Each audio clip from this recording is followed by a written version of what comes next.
What are we talking like? Because It's a Wonderful Life is not a Christmas story. So what is this thing called a Christmas story? It's where some kid wants a Red Ryder BB gun, and everyone keeps telling him he's going to shoot his eye out. He's going to shoot his eye out. He doesn't exactly shoot his eye out, but he gets injured. Holy infant in tender, mild, and also raging Cajun. I'm president of Collinwood. Joel say it's now I have no control over my own podcast at all. I'm here with my buddy Gordon Dymowski, my buddy Patrick McCray. We're here to talk A Christmas Story, which is number one on Patrick's Christmas list. Really, really interesting movie. I grew up watching. I think everybody, at a certain age, grows up watching this movie. TBS, I believe, shows this movie usually all day on a certain day. I think it's on Christmas. But there's a young lad who's in this movie, and what does he want for Christmas? He wants a Red Ryder BB gun. And yes, he gets it. He also says a swear word. His dad puts soap in his mouth. So here's my first question. When did you guys soap in his mouth? Oh yeah, sorry. His mother puts soap in his mouth. His dad heard the dirty word. Sorry. What did back my car? Yeah. When did you guys first see this movie, Gordon? I first saw it when it came out on home video in '84, and I was in high school, and I'll be honest, I really did not like it. It wasn't until I saw it when I was older that I could really appreciate it, because it has a very distinct tone. And I think when you're in high school, that kind of faux nostalgia doesn't quite resonate as well. Like, you either have to be a kid and grow up with it to really appreciate it, or you have to be in a certain frame of mind to see it as what it is, which is it's a really very effective, very charming film that doesn't. I have very unusual taste in Christmas movies because I don't like your traditional Christmas movies because they tend to be mawkish. Christmas Story is not one of them. Yeah. Patrick? I saw this movie on its initial release. I remember going to see The Right Stuff with a friend of mine. And it was like the second or third time I'd seen it. And the poster was up. And it looked kind of salacious. It looked fun. The light lamp, what's that all about? And so, that was the era that my mother and my father grew up in. And so that, there are always, sort of stories of that era and that culture. So I saw it with both my parents separately. And it was not the movie we think it is today. When The Simpsons first hit the airwaves, one of the things people said about it is, it's the only show that really tells the truth about families and so on and so forth. And Christmas Story was a very subversive movie when it came out, because it wasn't mawkish and because it flew in the face of the really shop-worn criticism of Christmas, like, it's become about commercialism now. Mm. Which it was rescued by commercialism during the Civil War with selling Christmas cards. Before that, Christmas was not really a thing in the United States the way it is now. So, it was about this kid wanting this item and the crazy schemes that he would go through, and that family and all of that was kind of background noise around it, which is how life is. Life is about getting through the day and the pursuit of goals and so on and so forth, and family is context. So and it's a vital context, but it's context. And the problem with a lot of Christmas movies is that they try to put the context first. And very rarely do we put the context is the sort of thing that accumulates, that we just kind of see around the edges. So it was a cynical movie in a lot of ways. It was like pre-Seinfeld. in that, Ralphie is just trying to get through the day any way he possibly can. And it was this great celebration of urban legends, the tongue on the fire pole and just the whole "you'll shoot your eye out," which I heard many times as a kid, when as you crave that BB gun from, the time when you can open a comic book and you see that ad for the Daisy BB gun. It had it managed to be sort of small town and so on and so forth, and yet it had a very cutting sense of humor that was too subtle in Garrison Keillor. And Garrison Keillor was ascending in his popularity around this time also, but this was like Garrison Keillor with fizz, it was just one identifiable situation after another that we had heard about, that we were terrified of being in, the aunt who gives the bizarre gifts because she's convinced you're several years younger than you are. And then, just a performance by Darren McGavin, which is so wonderful. But I went to see it, and I immediately, it resonated for me. I really enjoyed it. And then I went to see it with my father, and he really liked it. And he's a tough sell with a Christmas movie. It's not his go-to for entertainment. But and he had a Red Ryder BB gun when he was a kid, and so we had a really nice discussion afterwards about just life and Christmas and in that era.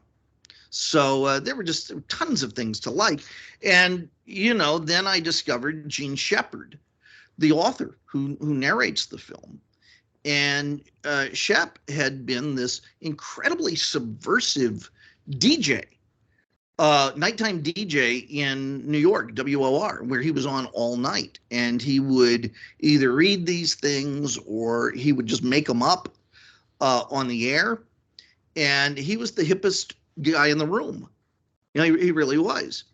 So once you start looking at the works of Gene Shepard, what's cool is that there are 4 or 5 of his short story books, and even though they're not in chronological order, suddenly you realize you're following Ralph Parker through his entire life. So Christmas Story is just this one slice of Ralph Parker's life.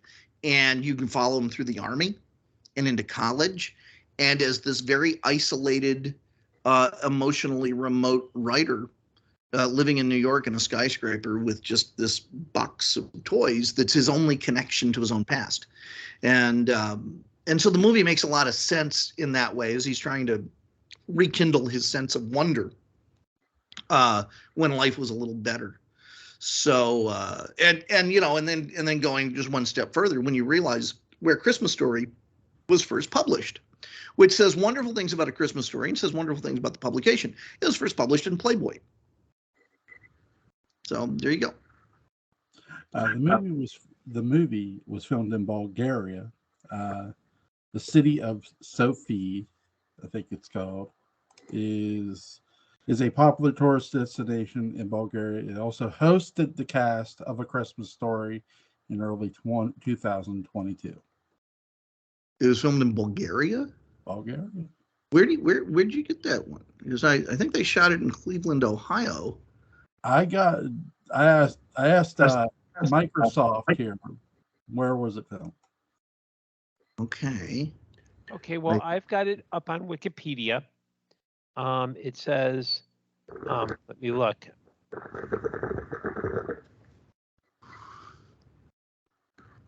Scenes were shot in Cleveland. It's at home in Indiana. It was shot in Cleveland for exterior filming.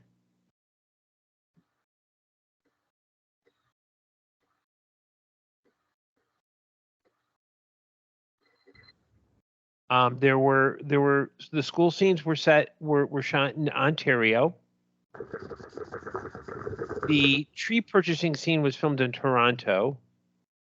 So it's near Bulgaria. Yeah, there's nothing here about Bulgaria at all. I think ChatGPT or whatever is pulling a fast one on you, Joel. It really did. It really did. My apologies. That's okay. To all of Bulgaria. Yeah, to anyone watching in Bulgaria, we really apologize. This is all on Jewel. Yeah. Don't blame me or Patrick. I actually went to seek the truth. With Wikipedia. Yeah. And also, Jewel wanted to bring this up as a spoiler for the end, but I can honestly say A Christmas Story does not end with Ralphie taking his gun, finding a grassy knoll, and shooting President Kennedy. He does not do that whatsoever.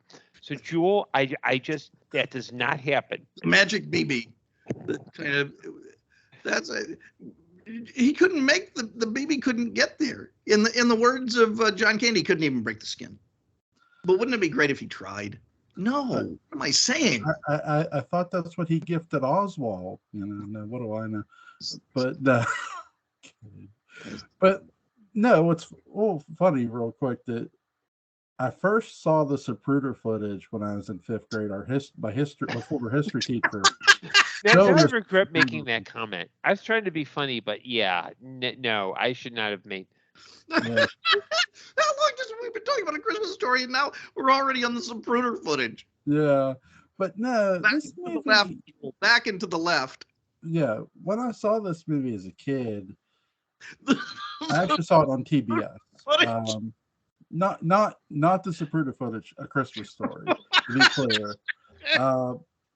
And I want to thank Microsoft for getting the information, Rob. But this movie is enjoyable. It's to watch it through like a piece of Ralphie's life was really interesting, and the narration makes the movie really interesting, and it gives you a retrospective of this character is trying to find what made Christmas happy for him and his happy moments. Like my favorite scene in this movie, the fact that his aunt gives him a goddamn Easter Bunny costume is hilarious. It's like, wow. The subtle thing about that is that it's not even the right holiday. Right. It's like why would you give a kid an Easter Bunny costume for Christmas? That makes no sense. In that era, and going decades further with less commercialization, and it was very possible that you would get hapless relatives who would make or send some weird gift, that stuff happened. Mm-hmm. Yeah, it's well, here's the thing. What's the weirdest thing you got for Christmas, right? The Zapruder footage. Oh my God. But what's you guys' favorite scene in this movie? Wow. There's so many. I mean, because there's just so many that are identifiable, so many lines. The tire changing scene, the fact that the old man is, has a tough time reconciling the fact that, Ralphie's using these words, but it's words that Ralphie has heard as he has fought that furnace every day, including summer, for every year of Ralph's life. Ralph giving the review of the soap like it's a wine review or something. The piquant aftertaste of Lux or something like that he's talking about. The Ovaltine stuff. And just, that moment where we have followed some myth. Because a lot of it is about following myths and coming to the realization these myths aren't true and that we're being manipulated, but it's not so bad.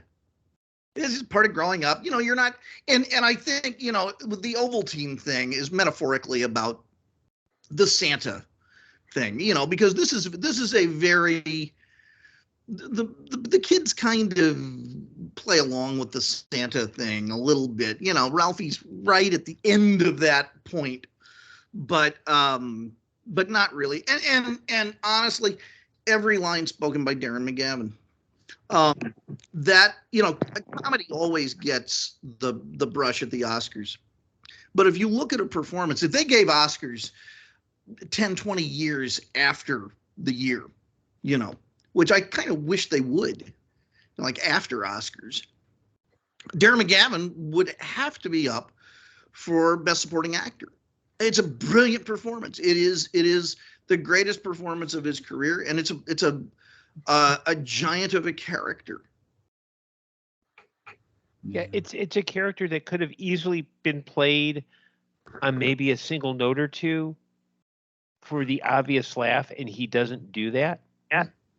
Well, you've got other Gene Shepard filmed stories, things done on PBS, with Hutton, Timothy Hutton's dad. Was played the old man, and then in a unwanted sequel, I think My Summer Story, was played by Charles Grodin, and they just couldn't quite get it. I hate to say that a part belongs to an actor, but I don't even know who I'd get to play the old man. And the only way you could make it even more Darren McGavin is if he had an annoying neighbor played by Simon Oakland. It'd be great. Well, and the Bumpuses. I mean, living in the South, let me tell you, the Bumpuses exist. The Bumpuses are still a thing, and they always have dogs, and they always have a lot of them, and they always don't care. And oh boy, I mean, just there's one thing after another you can identify with this movie, and it's things you're not supposed to talk about. You're not supposed to say, unkind things about rurals in the South, and so because they'll shoot you.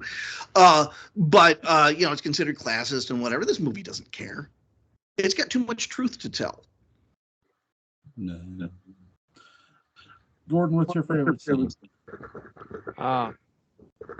If I had to choose one favorite scene, and it's hard because there are a lot of good scenes, so I'd probably have an easier time choosing a bad scene. Well, probably not because they're all really good. I'd say the Santa scene where he freezes, and it's like, oh, do you want a football? Yeah, I want a football. And they push him down the slide because the elves are just being nasty, and he's climbing back up the slide and saying, oh, I want a Red Ryder BB gun, and the Santa says, you'll shoot your eye out, and kicks him down the slide.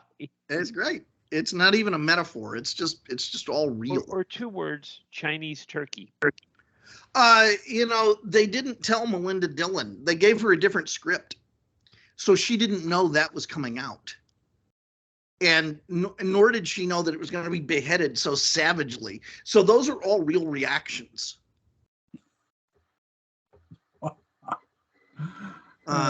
Yeah, well, and in that Santa scene, you also have, well, for one thing, it was the last of those department stores. And, when I was a kid, there were a couple of department stores downtown. There's at least one called Stewart's that would do, it was the multi-level thing, and they would do the big elaborate Christmas amazement.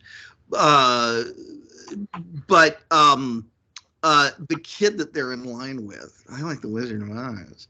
Remember I was talking about what a weirdo Carl Collins was? That special kind of weirdo? Yeah, that's young Carl Collins. Yeah. And to answer the question about the weirdest Christmas present I ever got, it was one of those needlepoint deals, but it was the Zapruder film. Paint by numbers. Oh my God. Oh my God. I know this is number one on Patrick's list. So, Gordon, where does Christmas Story rank on your list? Do you have it on yours?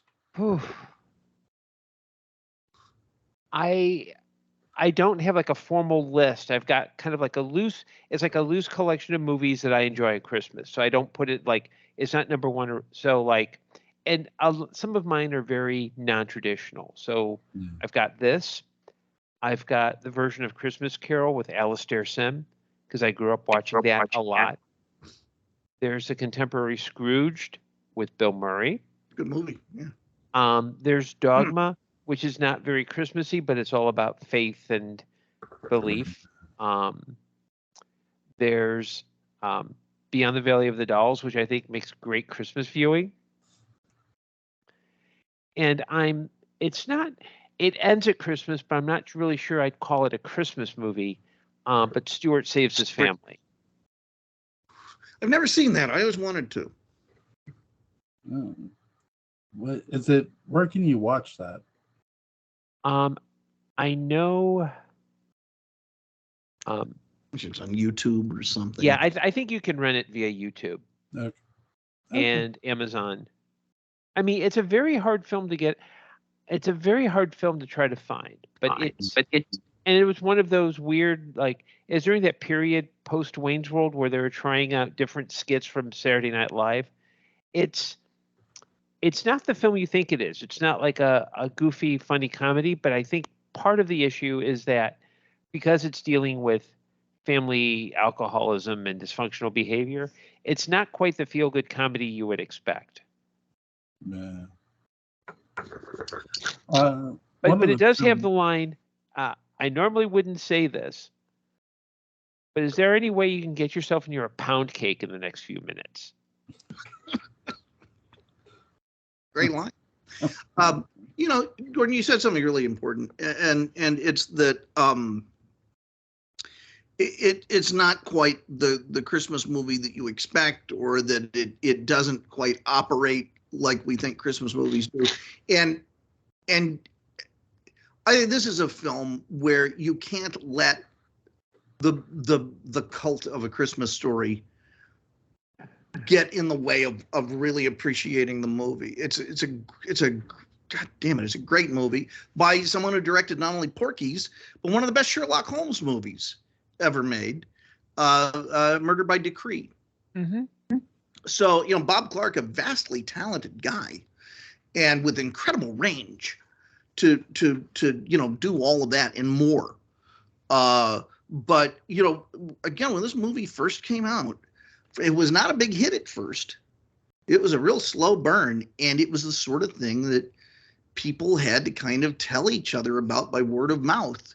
Back when a movie could be in the theaters for a few months and get that. And I still think it's a very subversive movie.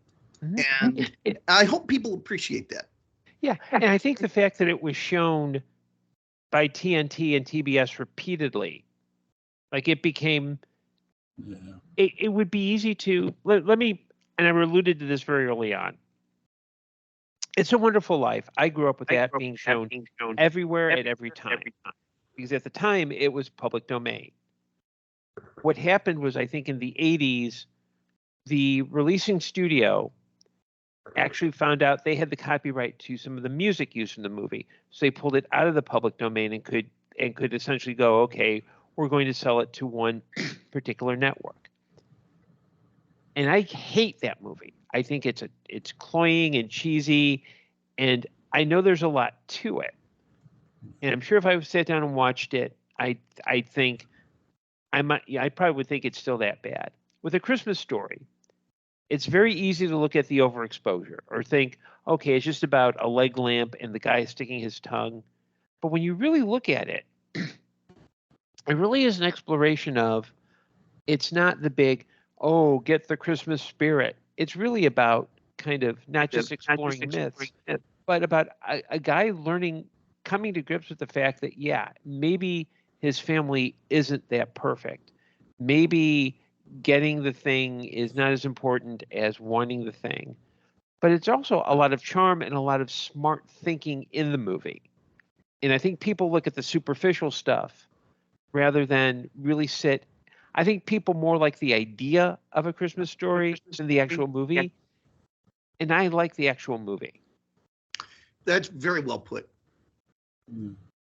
Yeah, you're right. It can be, TBS makes it a point to show it all day. And I think that's the thing, like, for people who haven't seen the movie, it's important to go watch it. So if you can't find the movie, it's available on cable, you can just go watch it. But because there are Christmas movies that aren't necessarily shown that should be, like, the original Black Christmas, which is a great film. Um, but this movie is shown every year around Christmas, and it's Well, like, to me, I remember like playing football with the neighborhood kids. So when I see the neighborhood kids like around the pole, it's like I get that. Like, you know what I mean? Like, because who didn't go outside and run around with their friends around Christmas? And being born and raised in Pennsylvania, you get snow generally on Christmas or around in December. And there was snow on the ground where I grew up at. So Christmas Story, I think it depends on two things. One, where you grow up, because I grew up in the inner city, or sorry, a borough, I should say. But so having other kids around and being able to watch this movie, it made sense as a kid, and even now, like, I got it. Like, okay, this guy isn't perfect, but he's trying to remember the happiest moments of Christmas and what really Christmas was all about. And you appreciate that film for it. Yeah, sure, yeah. I think one of the things that I with the Christmas Story is I think it's in danger of becoming, and it's a term that gets thrown out about in regards to Netflix, which is it's a second screen movie, which is it's that movie you have in the background while you're doing something else. Yeah, it's not to watch it. Yeah, and for anyone who, the next time if you watch it on TBS, like, make a point to sit and watch it.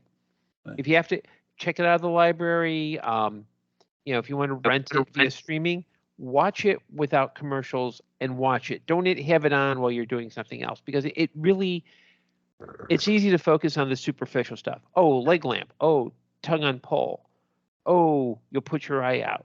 But when you really watch it, it's a much better and much richer movie than you think it is. It's not trying to think of, it's not like, say, it's not like one of those cheesy Hallmark Christmas movies, or even worse, one of those cheesy Eye on Television Christmas movies, which have an even lower budget and even it's what happens when you rely on ChatGPT for your screenwriting.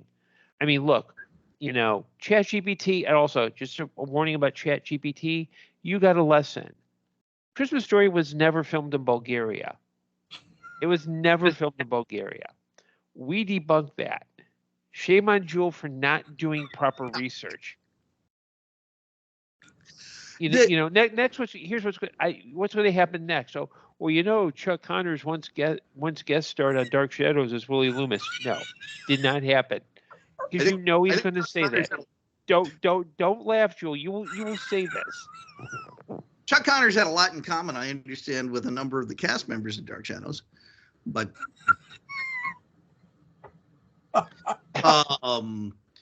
they were actors.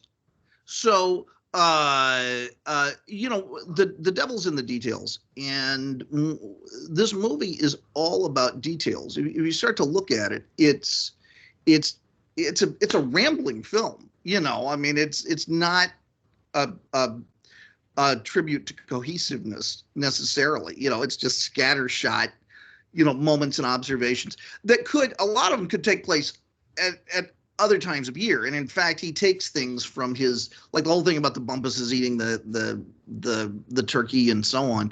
That's the Bumpus hounds eating the ham at Easter, from the Easter story that he did. But, there's so many details in this movie that are the real truths that connect us. So dealing with the neighborhood bully and snapping. And, when you're not someone who, stands up for himself a lot, watch out when you do, because hell hath no fury. And the detail in that I think is so fantastic is that Ralph is in tears. He's not experiencing, this flush of victory or anything. He's scared. He's scared of himself. He's ashamed of being in the middle of all of that. And then there are other emotional things that aren't even brought up about why he reacts that way. But the fact that he reacts that way, and the mom is so good in protecting his dignity as he does that, and yet taking care of him. Those are very identifiable moments. And the film is composed of those. You talk about, it's not about the leg land. For me, it's about, finally taking it out on Scott Farkas. And his eyes were yellow. I swear to God, his eyes were yellow. All his observations.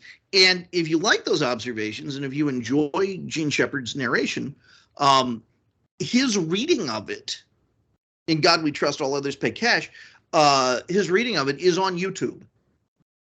And you can find it. And Julie, you may want to link it. Because you get the luxury of hearing the whole thing as told just by Gene Shepard. I will link it. I'll go find it when we get done here. But I'll say this, because I had a conversation with my cousin about fighting, and he said, I just want to punch the guy. I said, listen to me. I said, fighting isn't what you think. There's no pride in winning. Yeah, you'll feel good, but then it's like, should I have really taken it that far? There's always the consequence of after the fact. Well, and just dealing with a lot of fear. Yeah. Even when you're defending yourself, even when you're going at it like that, there's just so much fear that has built up around it. And, the fear that Ralphie has of having lived with this asshole, terrorizing him for years. Yeah. It's a hell of a film. What do you guys give this 1 out of 10? Oh, I give it a 10. I think this is one of the great American movies. Yeah, it definitely a 10. 10 for not being filmed in Bulgaria. There. No. When Christmas Story comes on TBS, go watch it. Take time, like Patrick and Gordon have been saying, take time, sit down, and actually watch the movie. It is very much enjoyable. Don't treat it as a ritual. Don't treat it as another holiday ritual. Treat it as a movie. That's just it. Like, I've talked about this. I said, okay, why do you sit down and watch Die Hard? It's just another movie. It's a movie. So is A Christmas Story. It's not necessarily a tradition. It's not a movie. Like, look, there's a difference between me watching all the Halloween movies on October 31st and me sitting down and watching A Christmas Story. It's not a traditional thing for A Christmas Story. Yeah, and also it's a better use of your time to watch A Christmas Story, especially if you watch it on Halloween. That way you don't have to watch all those Halloween movies in a row. You just imagine Gene Shepard's A Halloween Story. Have you ever read the novel, the Halloween novel? No. Nope. Go read that. Yeah. Well, speaking of the Zapruder film, that the debut of, and just to bring it full circle from a conversation we had before recording, you do know that the Kennedy assassination happened the same day as Doctor Who debuted on the BBC in England. And the day before that, November 22nd, 1963, was the release of With the Beatles. So, you know what happened November 26th, 1963? Well, they shot the premiere at Gillian's Island. yeah, Because the flags are at half-mast. November 26, 1963, Kathy Ann Schaefer, my mother, was born. It's a great day. mm-hmm. And that's how you got the Zapruder film for Christmas, isn't it? Yeah, that's how it was gifted to me. It was gifted to me. Yeah. Man, I took this podcast really dark, didn't I? Christmas is really dark. There's, there's a lot of. It's a dangerous holiday. Have you ever been to the mall and seen Santa? I mean, I have kids. I take my kids to see Santa. I mean, and here's the thing: the mall's not the only place anymore. He's at Walmart. He's all over the place. Those are his elves. Yeah, his elves. Yeah, Santa's elves. But I mean, they have a guy in a Santa costume who's all over the place. He's at the mall. He's at Walmart. He He makes appearances everywhere, and it's like there's no place you can't go where you won't see Santa. Joel, that song "Santa Claus is Coming to Town," where it talks about how Santa monitors you, and and there's that particular, when you're sleeping, replace that with any of the other five senses, and it becomes much more disturbing. Yeah, especially when you consider that Leo McCurn in The Prisoner looks a lot like Santa. And so does Count Patofi. Yeah. Look like Santa. Yeah, that's true. And remember, kids, that on January 12th, you always need to leave a spare hand and a glass of bourbon for Count Patofi. Now, if it's Professor Stokes, you got to leave the cheese and the sherry, right? Cheese and cherry. Yeah. And for Roger, you leave a frosted glass brandy snifter. So in the morning, he'll crush it with his hand. Can't you just leave him the bottle? Well, no, he can't crush the bottle with his hand. That's true. I mean, Joe, have you not been paying attention to Dark Shadows? Or have you been treating it like people treat a Christmas Story? Okay, yeah, there's the Barney guy. You don't call him Barnabas, you call him Barney. Yeah, there's the blonde lady who does the weird things with the tarot. Hey, Dr. Spock's going to show up. Yeah, there's Bruno with the poofy hair. Did you experience that when you were a kid and you were into Star Trek, and there'd be adults who would try to have conversations with you and say, "Oh yeah, that's Dr. Spock's on that show." I lived with that. He's on that Star Trek show. It's like, yeah, Dr. Spock on Star Trek. He's on the Star Trek. I wore my Barnabas Collins T-shirt to the eye doctor, and some lady who was old enough to know what Dark Shadows was, and she's like, "Aren't you a little young to know what that show is?" I said, No, I'm not. Yeah, there's this thing called streaming. Well, this is the thing. You put Mitch Ryan on one eye, and you put Anthony George on the other, like this or like this. Anthony George, Mitch Ryan. All I can say is I spent this past Friday night hanging out at a performance where in other venues, some of the female performers, and two of which are good friends, have performed actually spitting fire. And all I can say is I think Dark Shadows had a very healthy role in developing that fascination with women in fire. And I'm leaving that right there because I don't want to get in trouble.